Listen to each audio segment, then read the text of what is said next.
Hello guys, good morning. For today's video, nagluluto pala ako ng sardinas dyan. Linagyan ko muna siya ng bawang. Ginisa ko muna ang bawang dyan guys. Tapos sunod ko na naman dyan ang okra. Binitas-nitas ko muna yan dyan. Guys, binitas-nitas ko na yung bawang ko yung okra. Tapos sinagay ko na dyan ang okra. Yan. Nikos-nikos natin ang aking okra guys. Ganyan lang ako magluto. Very simple lang na talaga siya. Isusunod naman natin yung sardinas na ayam. Ang sardinas nila dito ay ayam.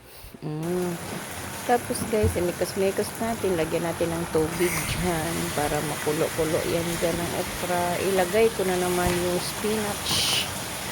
Yan ang spinach. Yan. Tapos, imikos-mikos natin ang spinach.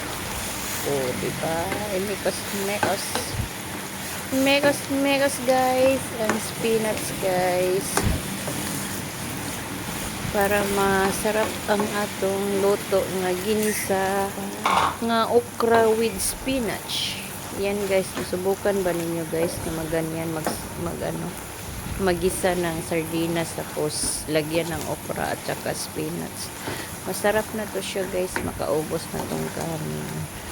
Yan ang akong cooking for today's video guys ay okra with spinach with sardines. Thanks for watching. God bless all.